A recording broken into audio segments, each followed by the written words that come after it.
something, things stay broken. Great to see so many people in our community getting on this morning. We're going to give it just a few more minutes and then we'll get started. I am so happy to see everyone that came and participated today. We are waiting for a couple minutes and then after that we will start. Okay. So thank you everyone for joining us today for the first session and the webinar series, the three sessions that are looking at Haiti in a context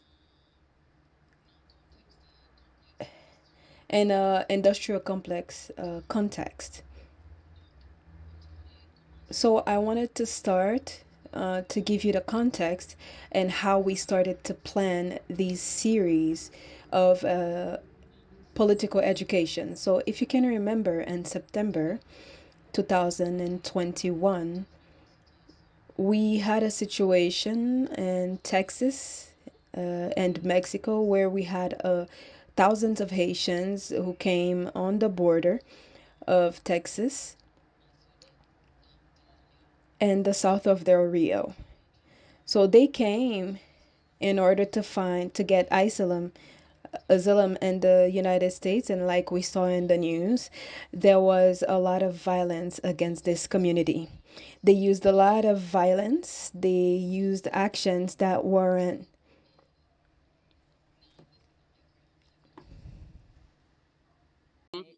And so what we found, we saw there was a lot of violence against those people. And what we found, those violences forced those people back to Mexico. And also they wanted to send some of those people to deport them back to Haiti. And so in the campaign against racism, we had a huge reaction against that because we saw everything that was happening. We saw the racism that was happening. And so the racism that we saw and what we wanted to do, we wanted to use critical analysis and get to see how this happened. And what we saw in the sessions, we asked ourselves these questions. How come there were so many thousands of Haitians that came to the Texan border? Why did they come here? Why did they find so much violence when they tried to come to the United States? And what we found is if we want to understand fundamentally how the Haitians have been treated this day, to find a response to this question, we have to find a historical approach so to analyze the situation. This is why that we created this series of political education so we could see, to learn together, so we could see a better context of the history of Haiti and also the history of the political parts of what has happening. We have a lot of people that are here today that have a lot of information to share with us. And so we hope that they will be able to answer these questions with more education, with more information. And also, we will start today with this section today. I would like to invite Tony and Yuri to begin. Thank you.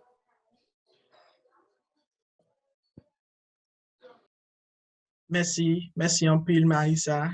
Thank you, Marisa. It's a pleasure for me to come. It's a celebration in the context of the history of Haiti, the reason that we are here today and living what we're living.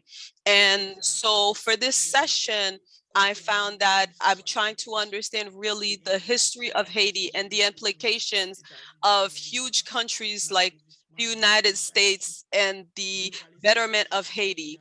And what we're going to do it and with the history of Haiti, with the crisis, the immigration crisis that is happening. I think that is a little bit context of what I would like to bring to the presentation today, and where this image that represents that happened 100 years ago, and now we're seeing this is an image which is so recent that is showing us. In 100 years, there has not been any difference on how they have treated us as Haitians, as Black people today. And we're going to start with a video that is going to show the chapter that's in Haiti, showed for the 10th anniversary, and that happened December 12th. We're going to take a little bit of time to watch this video so we could find some context in this video so that way we can talk about it.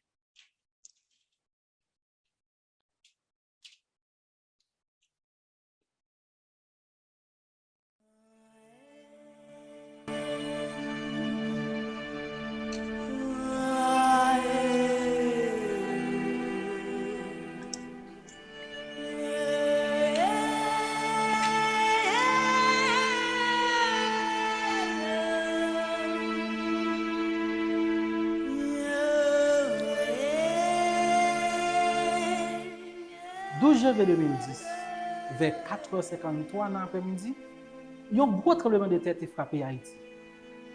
Plus passé 200 000 personnes qui ont perdu la vie, 300 000 autres blessés, 250 000 cailles, 30 000 business crasés. Ça qui était la cause, plus passé 3 millions de personnes pas de côté pour nous donner. C'est un moment où nous ne pouvons pas jamais oublier si la route qui quitté nous sans attendre. N'a félicité tout, courage tout l'autre, malgré qu'ils été affecté, mais qui te continué bataille pour vivre. Catastrophe naturelle ça te dévasté Haïti et ça te attiré tout le monde de la foule. Il voulait laisser toute organisation à tout pays qui te protocole avec nous dans le moment difficile ça. Nous voulons profiter pour nous dire je ne pas péter. Nous ouais te gagné en pile faux promesses. Dans 13,5 milliards qui étaient pour l'aide pour support, 7 538 885 632 dollars qui étaient déboursés, seulement 3,7% dans l'argent ça qui est arrivé dans le gouvernement au budget national. Selon recherche C.A.R. menait toujours, je joins que USAID a dépensé 2,3 milliards de dollars en Haïti après 2 janvier. Puis faut l'argent ça a joindre entreprise avec compagnie américaine, sans pas passer dans mes haïtiens. Moins que 3% dans l'argent ça a arrivé jeune organisation avec entreprise haïtienne. Pendant ce temps, 55% maman l'argent dans le jeune compagnie qui basée dans Washington DC à entourage.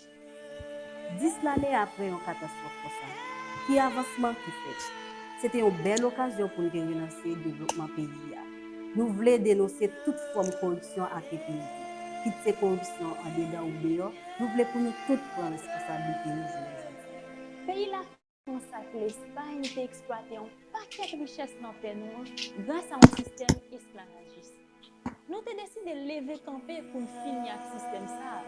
Depuis après l'indépendance, en pile grosse société, en pile pays te mettaient ensemble pour te finir avec le premier peuple noir qui est sorti dans l'esclavage. Si on peut mentir, expliquez-moi pour qui ce pays la France te forcé Haïti payer plus que 21 milliards de dollars pour reconnaître l'indépendance. Depuis ça, Haïti n'a jamais suspend fin payer dette. De 1915 à 1934, les Américains ont décidé d'occuper Haïti. Un paquet de contrats à signer pour plonger le pays dans plus de dépendance économique. Tant qu'au contrat Reynolds dans Miragouane, Cédré dans Gonaïve, prêt Exim Bank pour Chada. L'économie paysanne a baissé en pile parce que a perdu en pile terre. Production nationale là te fin tomber net. Depuis l'occupation, il y a un nouveau ordre politique qui souterrain, côté que c'est Américain qui fait et défait le gouvernement en Haïti.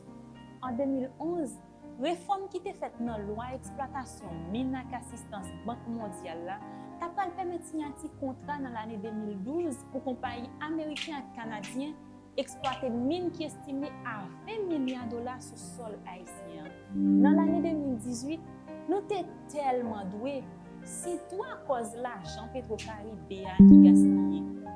Nous sommes obligés de prêter l'argent dans le Fonds monétaire international qui t'a proposé au gouvernement yon nouvo réforme que gouvernement accepté, qui te gen la dan couper subvention sous question énergie et puis monter prix gaz là à 50%. Si nous arrivons dans une situation ça aujourd'hui, côté pays a fait plus que 3 mois l'autre, si moun pas à l'école, grand goût, insécurité, la misère, l'hôpital a mal fonctionné. Nous pas qu'à nier que nous avons responsabilité pas nos comptes. Parce que c'est pas un hasard si Haïti arrive dans la crise la traverse aujourd'hui. Nous sommes un groupe professionnel qui a gommé contre toute forme d'inégalité. Nous vivons chaque jour l'impact qui gagne sur la vie et la santé du monde. Nous décidons de mobiliser plus de monde sur la question raciste et toute inégalité de côté. Ce n'est pas sans raison le premier pays noir qui libéré en bas esclavage et toute forme d'exploitation arrivé dans le passage aujourd'hui. Nous tous avons responsabilité par nous et nous tous sans distinction. Aujourd'hui, c'est pour nous demander justice et préparation. Nous bouquons à trop faux promesses. Nous bouquons à corruption qui handicapé le développement du pays. C.A.R, CETA. Nous demandons une vraie solidarité pour Haïti. On va poser cette question qui gens ont engagé. Premier chose qu'on fait, c'est partager une vidéo sur tous les réseaux sociaux. L'autre façon qu'on engagé, c'est partager une photo avec point 4 dans main qui est écrit solidarité pour Haïti. L'autre façon qu'on engagé, c'est rejoindre une campagne contre-raciste pour nous lancer ensemble une pétition pour Haïti. Si vous avez besoin de contacter nous, vous pouvez contacter nous sur email ça. Et si vous avez besoin qu'on ait plus d'informations sur cette campagne là, vous pouvez aller sur le site ça.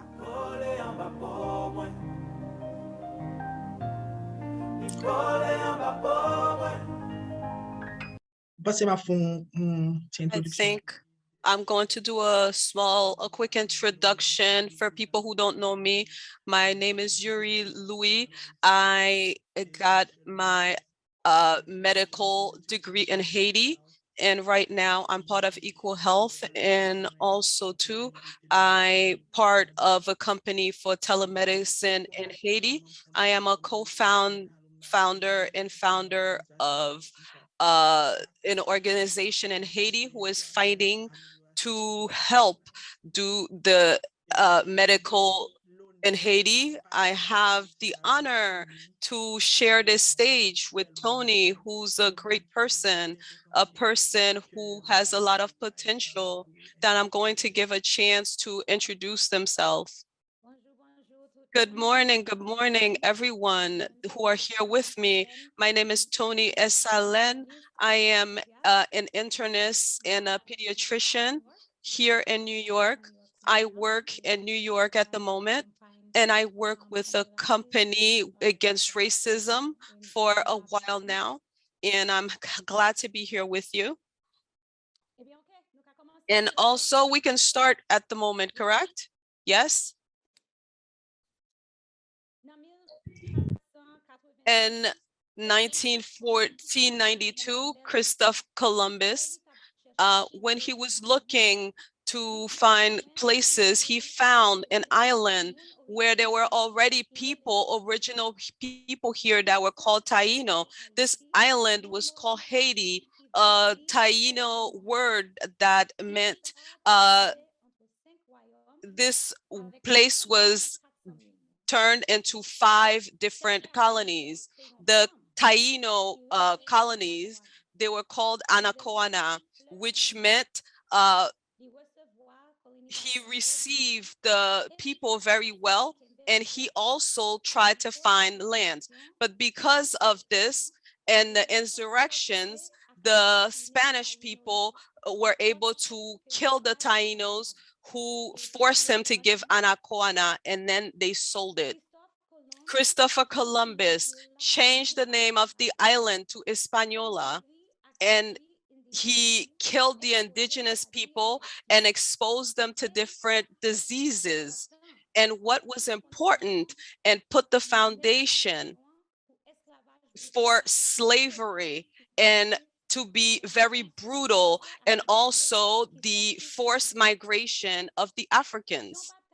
A fight also with the Spanish and the French divided the country, and the parts of the West, which was called Santo Domingo for the Spanish, and Saint-Domingue in the West for the French. Saint-Domingue became a colony, which was more profitable for France. And because it was so profitable, they would call it the Pearl of the Islands. And it had sugar, cotton, and coffee. At the end of the 18th century, Santo Domingo had more than 500,000 slaves. In 1991, the slaves were done with the slavery, and so they they decided to fight, and they did it with success in the West, and they expelled the French. And also too, they decided to take the Taino name, the word that we know now as Haiti, in 1804. Once again, on chemin qui long I qui think it's a permet que nous long, comprenions long journey qui that jan started in Haïtien 1804, c'est that we ça know qui that Haiti has been fighting to get away from slavery. We had a chance to have leaders like Toussaint Louverture, Jean-Jacques Dessalines, and also Capois Moore that were also fighting to that so that today we could be an independent country. This fight, the what that started this was November 18, 1803. That was the fight of Vertières, the Battle of Vertières, which is where Capois Moore decided to attack and and the biggest the biggest military that was at the time to get our independence. When we decided to become an independent country, to declare ourselves as independent, that's when we found that we started getting the attention of all the other countries. And we decided to deal with a lot of fight from all these colonial countries like France, um, United States, Spain, Portugal, the UK. They decided that they wanted to do an embargo, commercial embargo against Haiti, and so that they weren't able to get anything to Haiti, because our force, our strength was also to cultivate the land. There was a lot of export from coffee and everything else, and that's what our wealth was. And because France was exploiting everything that was happening, and we spent a long time under this social embargo. And so it wasn't in 1825 that France decided that in order for us to recognize the independence of Haiti, Haiti has to give us money because of everything that we lost, that they thought that they were owed. They asked 150 million francs, which today is worth $21 billion in today's money, from Haiti. And we couldn't pay this debt. So that way we had to borrow this money from France again and other countries in order to pay this debt. And so we spent 122 years before we were able to pay this debt. And the United States at the time, who was not part, was against the independence of Haiti. And it wasn't until 1862, 60 years later, that the United States finally recognized Haiti as an independent country.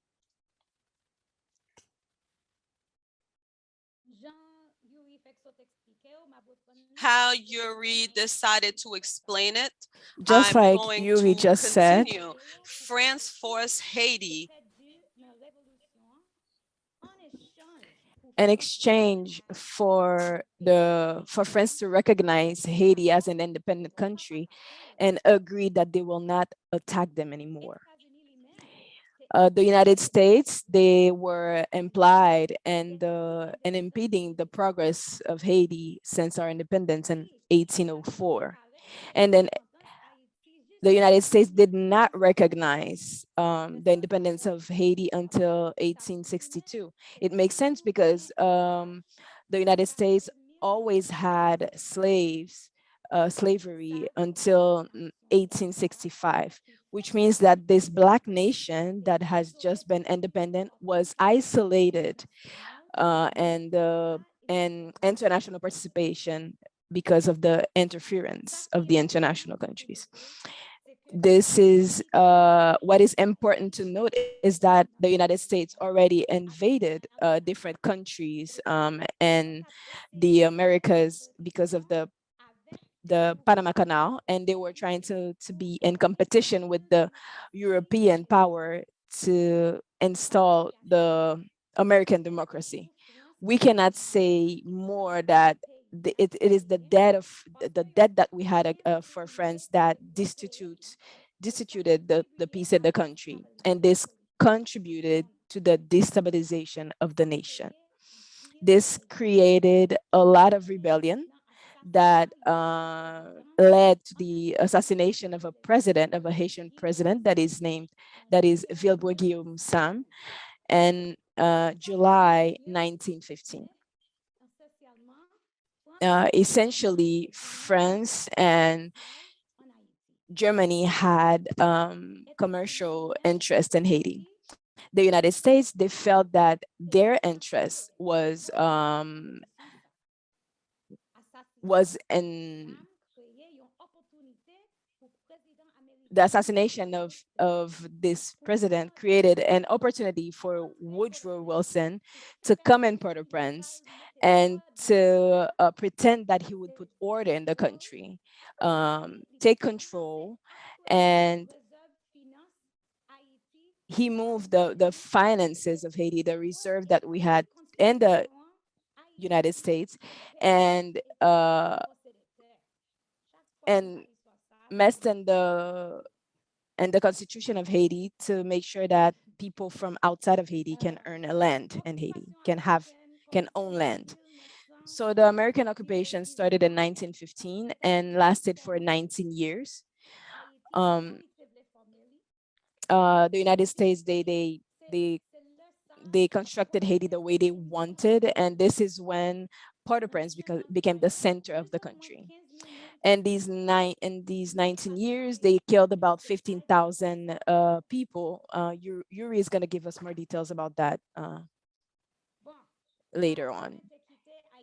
So my parents left Haiti during the dictatorship of François Duvalier, or Papa Doc, a doctor that was a Black nationalist and who seemed to really want to give the power to the poor.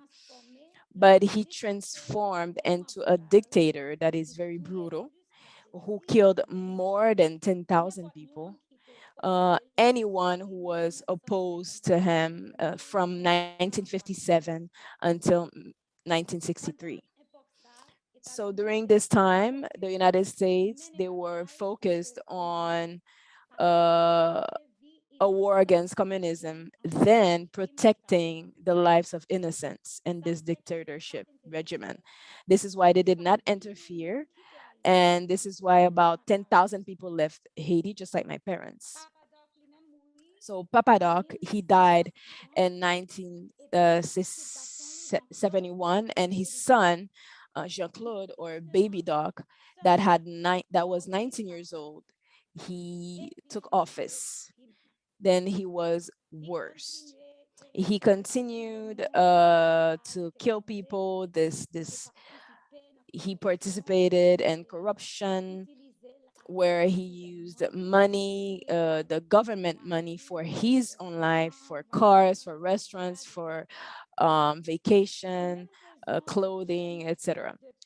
For the same reason, they did not only for that same reason they did not only leave Jean-Claude alone to do all of that, they also gave him guns. So a lot of people started leaving the United States for Panama, Canada, the United States, Turks and Caicos, and the ones that stayed, they were living with fear constantly, with constant fear. So now the Haitians, they were okay with the revolution, and they finished with this Duvalier regimen. And in 1986, they forced them to take exile after a rebellion that happened. So both Haitians and Haitian Americans were happy as the first, me as a first generation of Haitian American, everyone I knew were talking about going back home. So different coup d'etat were happened that because the United States took out a certain aides. So we have Jean-Bertrand Aristide. He is a priest, and he was the first president that was elected by the people in 1991. He spoke a lot about social equity that made the high society angry. They saw him as menace to them, and they also were the ones who financed the coup d'etat against him. So the United States put up different embargo, different bans on Haiti afterwards. So it was worse during the government of Clinton than the Bush presidency. They wanted for Robert Lacy to go back, even though they didn't like him. So these embargoes, these bans were a disaster. So a lot more people left Haiti. So now Aristide started to speak too much to Fidel Castro because a priest, a communist, and they also financed, which made the United States finance the ultimate coup d'etat against Jean-Bertrand Aristide. And again, a lot of people left Haiti. For the next 15 years, we Haiti continued uh, under this regimen, and it became even impossible, more impossible for people to live in Haiti, and they wanted to leave Haiti for a best life, for a better life. And then we had January 12th, 2010. So I'll pass it to Yuri. I think it is an essential point in our history, which is January 12th, 2010. Thank you, Tony, for everything you shared, because this January 12th will show us the hypocrisy that there is in the international aid. And we think that this also happened in the past. So January 12th, 2010, we had an earthquake of 7.0 magnitude earthquake that hit Haiti, where about 300,000 people died. And a lot of people lost their homes, which is estimated to about 3 million people who became homeless. So this chaotic situation, with this situation, the international community really tried to show their engagement towards Haiti for one to help and reconstructing the country, and second to give an immediate response to this catastrophe. So these engagements that were done verbally or uh, physically were estimated at $16 billion. And this $16 billion engagement, about only 8 billion were able to be to be used, and only 3% in this money that was disbursed only like arrived in Haiti, were used in Haiti, and the rest of this money was sent back to the United States and Washington and other organizations there. So this was a moment where we had to open our eyes and see how this international community, this these capitalist enterprises wanted to take control and have a way to enter more money, to get more money, when they were pretending and helping. And in this same year, 2010, there was a cholera epidemic that hit the country and lasted more than 10 years. This epidemic was it was a troop of the United Nations from Nepal that brought it to the country, and it would take about 6 years for the United Nations for them to recognize that it was their fault that we had this epidemic in this country. And this cholera epidemic it killed about 10,000 people, and 700,000 people were infected. So uh, regarding this chaotic situation, and this same year a lot of people left Haiti, all because they didn't have uh, a house, because their house was destroyed during the earthquake, and situations where people were not able to eat, the help could not get to them, there was more insecurity. So it was a big wave, migratory wave, that the country, where a lot of Haitians took the decision to leave Haiti to go or and the Dominican Republic or Brazil or Chile or the United States, and other people, other countries where they were not able to give us numbers. So it was the first time that the United States would introduce the TPS, which is the temporary protected status for Haitians. It was the first time that they introduced this system, this TPS system for Haitians, and a lot of Haitians benefited from this system, from this TPS at the time.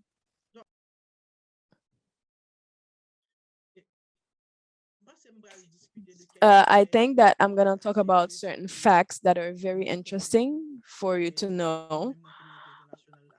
And as for the Haitian community and the international community, the period of the American occupation is one of the determining moments or key moments for the structure of the Haiti that we have today. Just like Tony said it, we're not gonna talk about everything that happened now because of the debt that we had for France, but this period of the American occupation was very decisive in the situation that we have today.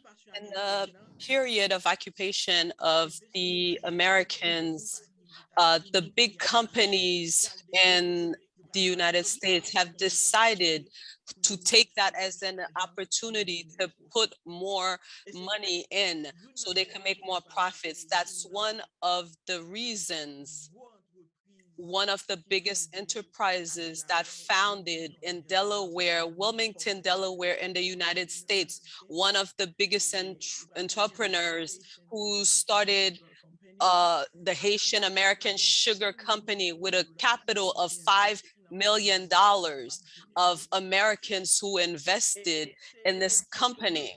That's one of the companies and the moment that gave the biggest amount of jobs in the country, about 3,500.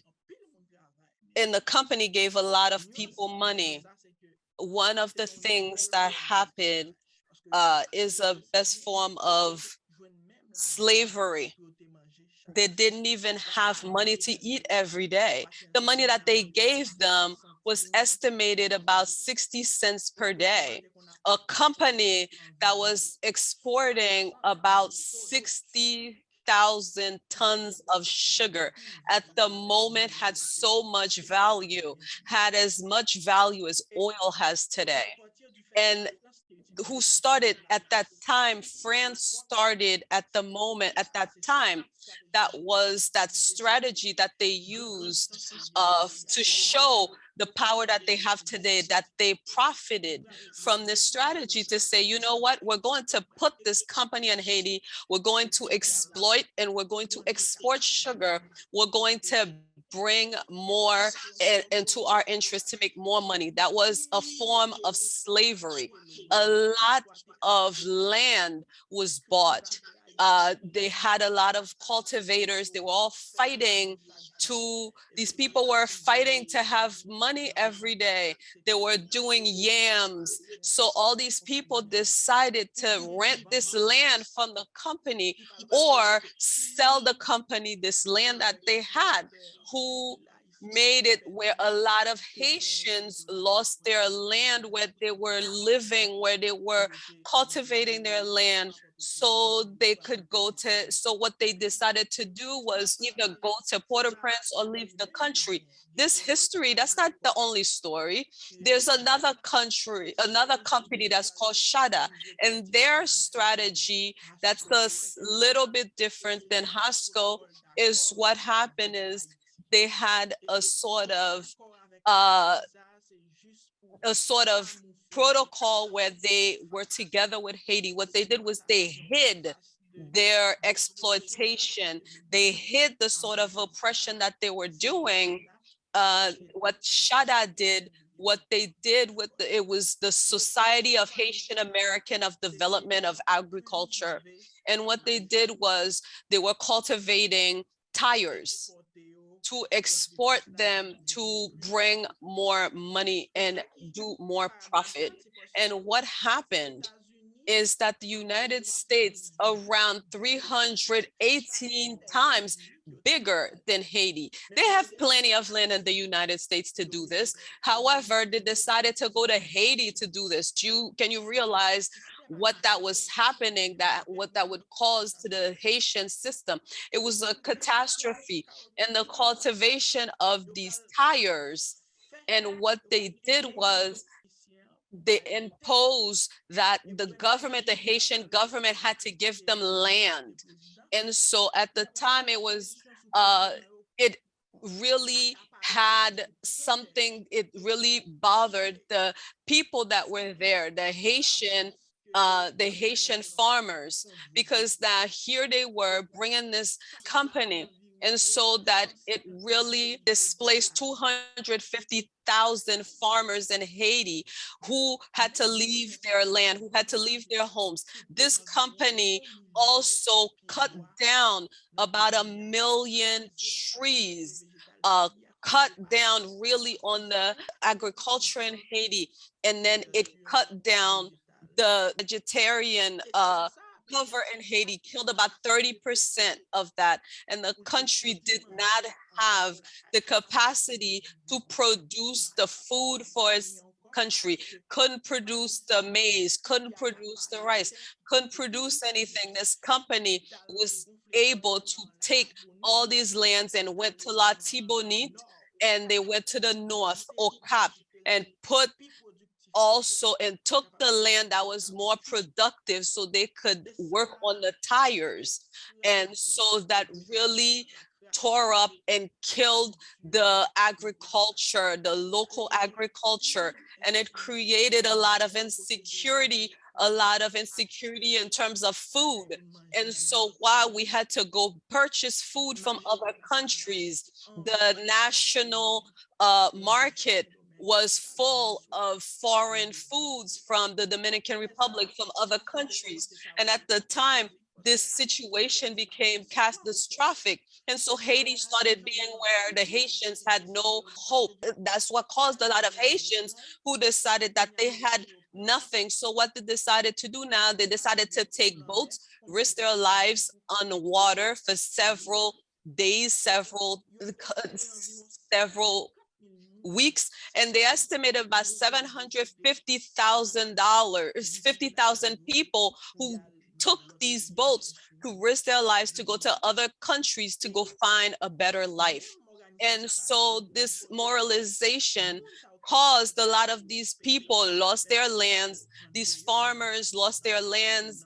They lost in their countries. They decided to migrate. They had no choice to either go to Port-au-Prince, and so who created a lot of small neighborhoods, who created even more insecurity, who started the development of gangs, who started of phenomena of people having guns.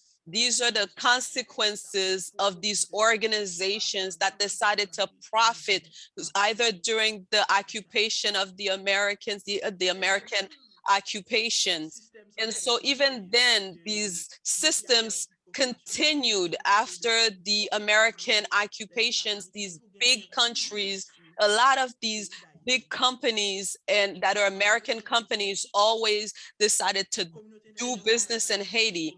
The community national decided to push the government of Haiti to find a lot of public enterprises, and a lot of governments weren't in agreement.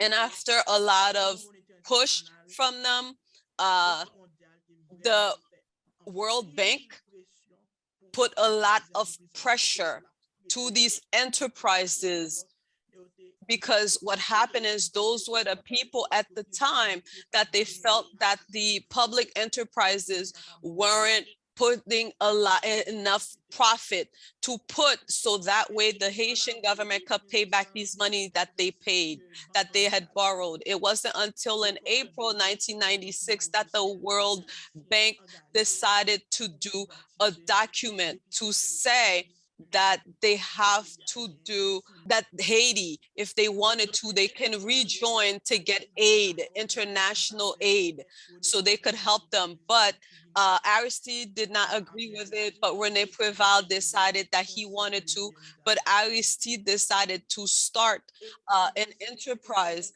And also there were about 55 huge enterprises, Haitian enterprises, that decided to privatize themselves, because these enterprises were no longer part of the government. It's either they would be part of an international organization, or they would be part of the big bourgeois organizations that were in Haiti. These big enterprises should have given the government a percentage of their profit and pay tax also, which did not happen, because it was a total destruction of the government of Haiti, and also of the financial regulation of what was happening with the government in Haiti. What happened with the government in Haiti wasn't able to generate money and generate enough ways uh, to organize these enterprises. These are some examples of what happened. And so there was another enterprise that was in Milagwan. And so there was Cedre and Gonaive, which is a company that was a Canadian company that was exploiting people when it came to leather and Gonaive. And so they said that there were about $20 million that went to these countries that were exploiting all the resources that was happening, that had in Haiti.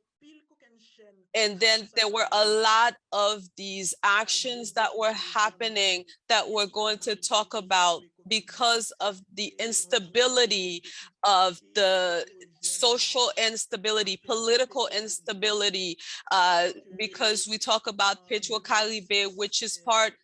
In 2006, there was an accord that happened with Venezuela. Haiti had with Venezuela, because of oil, petrol, that Haiti was supposed to purchase petrol from Venezuela at a good price. But when they were supposed to resell it in Haiti, they were supposed to resell it at a little bit more money. So that way the profit, they would put it and to be able to help the country to create schools, to create different things. However, that money, the profit that came from this money, which was about $3 million, was not spent the right way. And so there were about 5 or 6 different governments that passed through, did not spend this money correctly. And so even the recent government that Michel Joseph Martelly and the President Jovenel Moïse recently in 2019 where there was a huge tension between the petrol challengers, which is a group that was saying, where did the money from Petro Caribe go? And so what happened at that time, the World Bank decided to ask the government to do a restructure into how they were spending this money, how they were bringing this money in. So they were asking the government to put up the price of the gas even more, to about 50%. And so in order to adjust it, to put the money where it was supposed to be. And since then, when the price of the gas went up, that the petrol challengers found more ways to put themselves out to ask where this money has gone. What that caused is that the country spent 3 months shut down. When I say shut down, I mean the schools were shut down for 3 months. Hospitals weren't functioning. A lot of institutions had no choice but to close down. A lot of people decided to do a lot of kidnapping. The prices of everything went up. All that were conditions in what happened in 2019 and 2020. And we'll see recently in 2021, unfortunately, President Jovenel became one of the victims of the system. I know a lot of you don't agree that he was a good president. However, he was one of the victims of the system because July 7, 2021, the president was assassinated in his home. And the investigation that they did, they found that the video that was there, that they showed the military, that the Colombians that were there, they were affirmed that were part of in Miami and the United States. These Colombians, a lot of the majority of them were part of the military, the American military. They were part of the FBI in America. All of this is part of the national crisis that's happening in Haiti. Jovenel Moise had gotten to a point where he wasn't agreeing with how the American politicians were trying to profit from the country. And he ended up being dead July 7th, 2021. He was assassinated in his home. And at this year also, and then what happened for us, it became to where something else happened in this country. August 14, 2021, we had another earthquake that happened with magnitude 7.2, where we had about 2,000 deaths and 13,000 people who were injured. A lot of people had nowhere to live, nowhere to be, which aggravated the situation because these people that were affected, they had places where they had to be. They wanted to be on security. They decided to leave and go to, these people went to Port-au-Prince, which exacerbated the situation in Port-au-Prince, or they decided to go to other places to go to help their lives. When they decided to leave this country, they decided to use every possible way to help their own life. And this will explain why there's going to be another wave, another immigration wave, because of the insecurity that's still happening in the country. And because they were victims, they are trying to find a way to say, whether rain or whatever is happening, we have to find a way to get to the United States to help ourselves. We want to take a moment today to give you a little bit of history so you can understand the history of the country, and to why a lot of Haitians decided to go find a better life, and to also understand what the mentality is behind a lot of people who have white skin, who say that the Black race is inferior, is not worth anything, which is why they're able to treat us that way. And so it was important for me to bring this history, to bring context, to understand why certain things are happening now, whether it's at the Texas frontier, whether it's in Brazil, whether it's in Chile, why we find that the Haitian immigrants are dealing with a lot of oppression, a lot of racism. Right now, at the moment, we're going to take some questions. If you have if you have any commentaries, any comments that you want to do, thank you very much for your attention. And I'm going to let Marissa speak. I saw a question from Ryan Buchanan. Thank you very much, Brian. How do you see the political situation in Haiti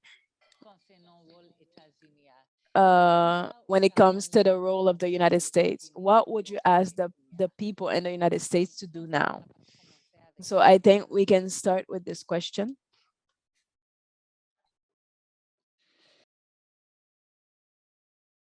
Merci, merci.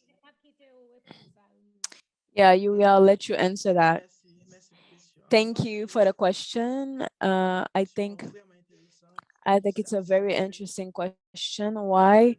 depuis Because since la the décision American C-A R occupation, whichever decision when it comes to the economical decisions, political decisions, États-Unis the United States have to agree for it to happen, continuer for that decision. So this idea, it continued even after the death of Jovenel Moïse and even before, where Jovenel Moïse was in power because the United States supported him. So I want you to understand that whatever decision that is taken in Haiti, the United States have to validate it. So if this continues, there is nowhere that we're going because they validated in function of their own interest. When, for example, the president started talking to other presidents like other presidents like in Venezuela, Russia, um, Cuba, so they forbidded any interaction with other countries because they want to have the monopoly and to decide what we're gonna do or what we're not gonna do. So these are really what we're asking, to leave Haitians take decisions what, about what has to do with what with home, because it's together. It's Haitians. We are Haitians. We know what is good for us, and it is not the United States. It is not France. So we know, and we want to have more autonomy to take our own decisions uh, concerning what has to change and what is problematic at home. I don't know if this makes sense. We show all the problems that Haiti have. It is always it's the United States that is behind it, and we say that we have to change, we have to get out of that. But who is gonna take us out? Because the Haitian government is corrupted. So now they are making a conference to put a president. The Haitians did not agree. So every time it's always the same thing that is repeating. There's no change. And they want to forbid us to go to our country to enjoy our land. And here we stay here in the cold. We are old. We want to go to our country to relax. But everything that we're doing here is great. But what where is it going? Who is gonna make it that us Haitians, we we do our own things? Who is going to do that? That was my Merci un peu. Merci un peu. okay. Thank you very much, because how you said it, it is like a circle. It is a cycle that is continuing where the corruption is ingrained, and the government and the people that are the head in Haiti. This makes me think a lot, because today in the discussion that I had with Tony before this activity, I think that we were talking about the hope, because there is hope. We don't want that this conference or this first session, it's like there's no hope for Haiti, but like we don't see any future. But I think that there is hope. There is hope, and this change that we want to make, is really young people, is the new generation that is going to do it. Is the way we think, is the way we put the thing together to think about strategies and say that no, we do not want that to lead a movement that is global, that is radical, that says that okay, today we're getting up and we don't want that anymore. So this is not only um oh, put fire, send water on the international community to say that they are the ones who put us there. They have a responsibility, but we as Haitians, we have to make the change, not them.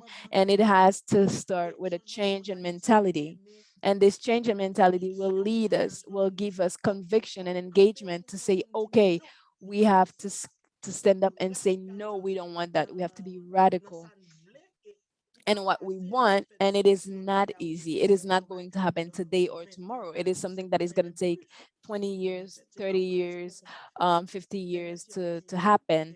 It is not easy. Thank you very much, Janice.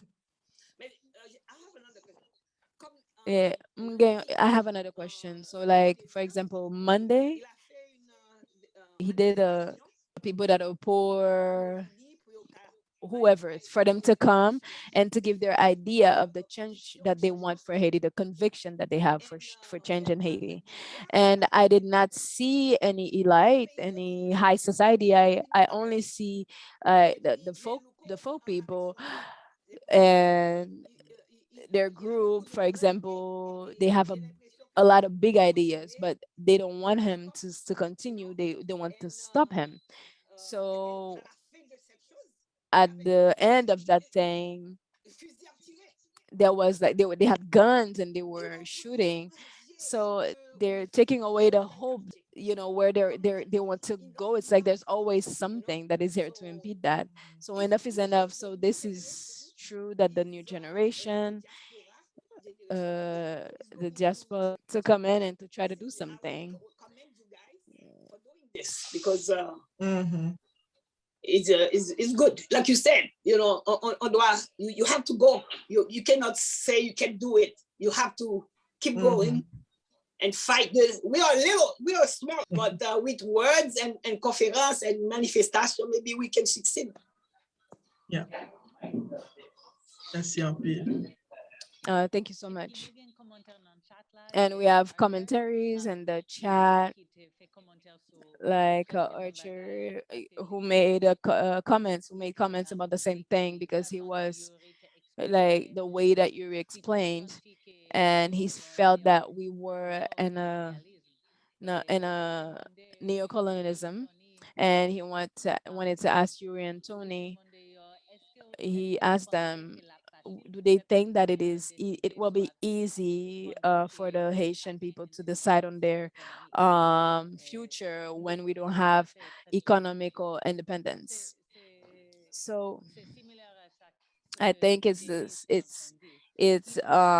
same thing that Denise was saying, that how do we get out? How do we really have the independence when we are in this cycle? The only thing that I can add is that I don't think that we can continue if we don't have operation. We are in a hole. We are in an economic hole, and this hole we have to fill it so that we can get to a level where we can start building. You know what I mean? And for me, for example, I can say, okay, what we have in Haiti is like a cost for aid. Like we cannot do anything if we don't have aid, and we became like slaves to aid from the international community. And I think for me, in my opinion, what I see is that we can do a lot in the country alone if we have the funds to do it. If we have the vision, we have the spirit, we have all of these, we have the intelligence, we have all of that. But the problem is that if we cannot uh like uplift the economy of the country, we cannot go out of the hole. The first thing we need to eliminate all the debt that we have. For me, we have to absolutely eliminate the debt, and afterwards we can start building the foundation of the country, that they need. We need to lift our heads up and get out of this hole. It is not themselves that put themselves in the hole. This is the problem that I have. And this is why I have hope. Because if we did not put ourselves in that hole, we can find a way to take ourselves out. We can do it. It is very difficult, but it's not impossible. And we cannot lose hope. Like for me, if we lose hope, they win the game. They win.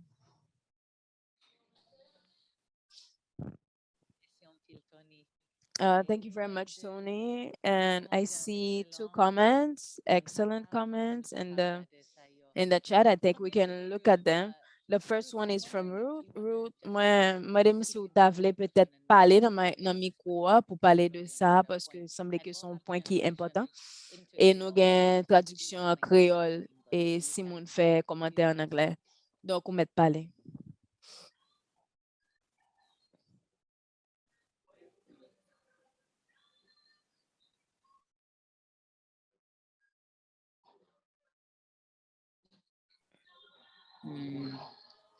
Maybe not. Peut-être pas. Et Yuri, Tony, est-ce que nous avons commentaire with là? I don't know if you want to make a comment. They wanted more explanations about the loan of the World Bank and the IMF. I saw something about corruption, wasn't it that? Question pour expliquer corruption.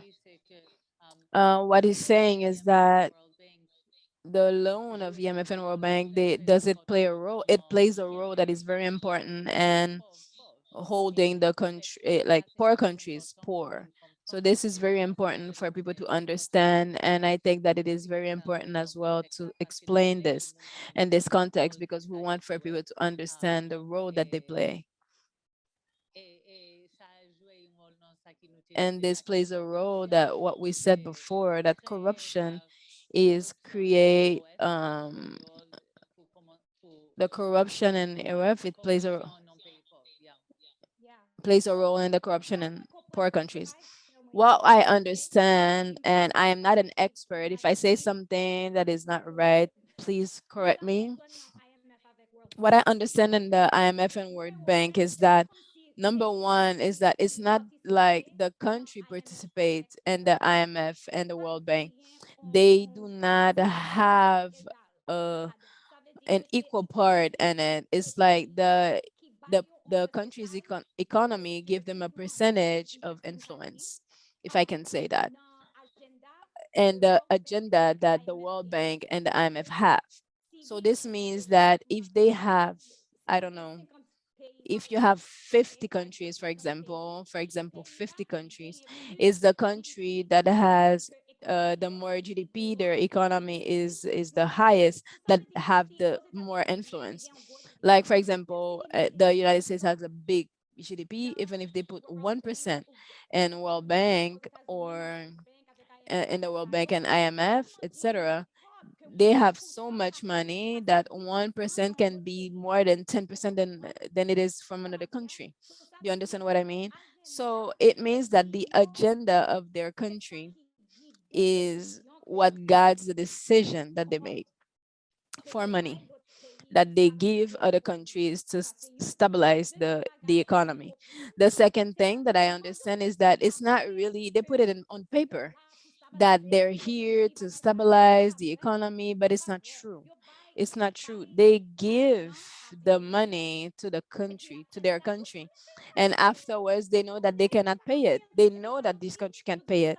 And then they say that, oh, you cannot pay it, so I'll give you more with another interest rate. So after that, they say, oh, you cannot pay that. Okay, so now we're gonna do a consolidation of all of that, and then we're gonna give you more, and then more interest, and then the hole just becomes bigger, and you cannot get out of it. So this is what I understand. It's not something that I think that they would stabilize something. It's just to put the situation how it is. They are the ones that put the money in the bank. The more they put money is the more they can decide. And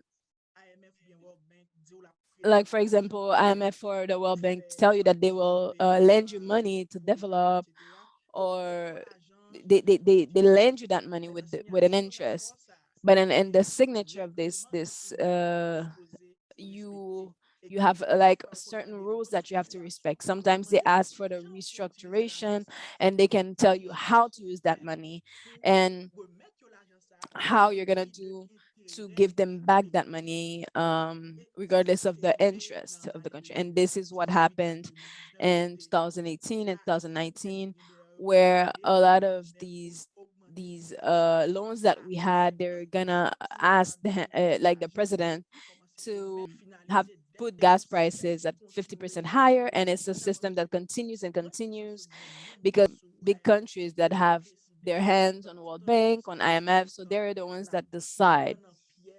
So this is what we're gonna be in the a- and I just wanted to add something in this description is that a lot of times, like Yuri said, the thing when they lend money, one of the things that they ask is that you restructure and give more advantage to the private companies, because in general this will help the countries that are already in power. So they have to put less money in social service and less, and at the end it doesn't help the country. Like for example, This Haiti, will it helps only the business, for example, in the United States and other country that are, and And I I see can that see that Ruth wants there are to more added comments on the more chat things on there.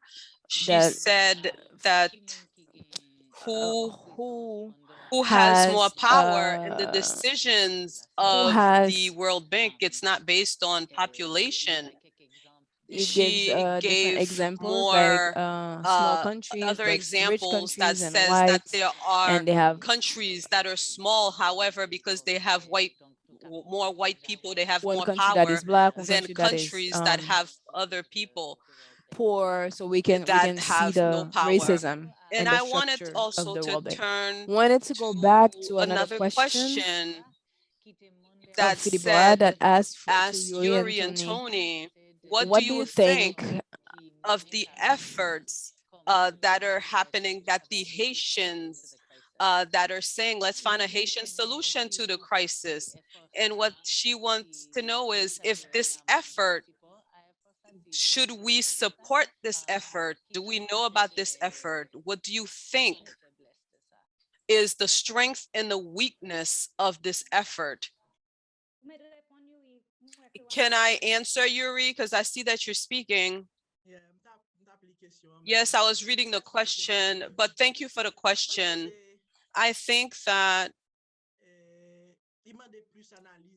it that something like that needs to be analyzed a little bit more to find out the efforts of what that has come to regarding Montana. What we need to understand is what parts are implicated in this. Who do they implicate in this decision? Who's involved in this decision?